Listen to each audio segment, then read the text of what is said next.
mariage de Johnny, Laura Smet et David Hallyday exigent d'écouter l'album posthume de leur père sous 48 heures. Laura Smet et David Hallyday exigent un droit de regard sur l'album posthume de leur père dans l'assignation en référé, et examiné ce jeudi 15 mars par le tribunal de grande instance de Nanterre.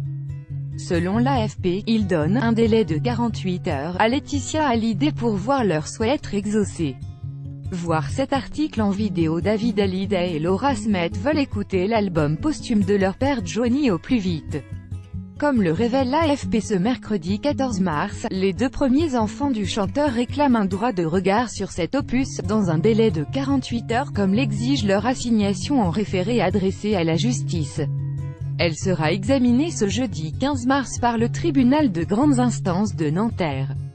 Si Laetitia Hallyday, la veuve de leur père, n'accède pas à leur requête dans les 2 jours suivant l'audience, David Hallyday et Laura Smet réclament une astreinte de 10 000 € par jour de retard. Les aînés de Johnny Hallyday veulent pouvoir se prononcer sur ce projet d'album d'enregistrement posthume de Jean-Philippe Smest. L'actrice de 34 ans et le musicien de 51 ans ont assigné 10 personnes physiques et morales.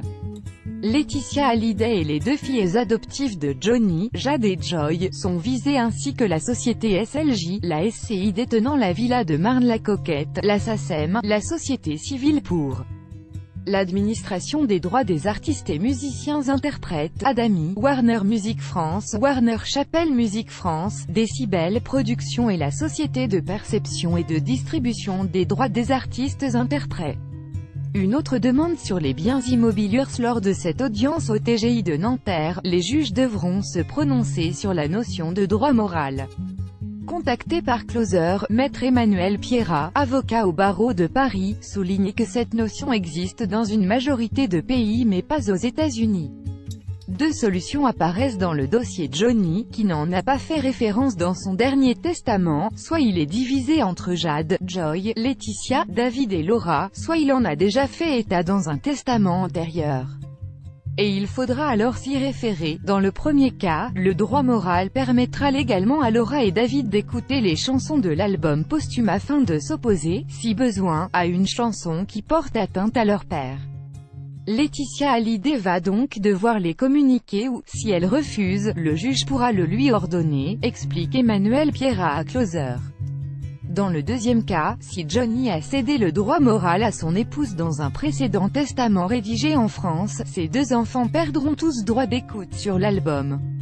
Le droit de regard sur l'album posthume de leur père n'est pas la seule demande de David Hallyday et Laura Smet dans leur assignation. Ils réclament également des mesures conservatoires sur les biens immobiliers de leur père, composés de sa villa à Los Angeles, celle à Saint-Barthélemy et celle à Marne-la-Coquette en banlieue parisienne. 29 commentaires. Commentez, partagez cet article, partagé sur Facebook. Sur le même sujet, l'élu l'actualité. Closermac.fr. Dans votre boîte mail inscription newsletter. Vous êtes bien inscrit à la newsletter avec l'adresse. Je souhaite aussi recevoir les bons plans des partenaires du site conformément à la loi numéro 78/17 du 6 janvier 1978, relative à l'informatique, aux fichiers et aux libertés. Vous disposez d'un droit d'accès et de rectification des données à caractère personnel vous concernant. Pour l'exercer ou en savoir plus, cliquez ici.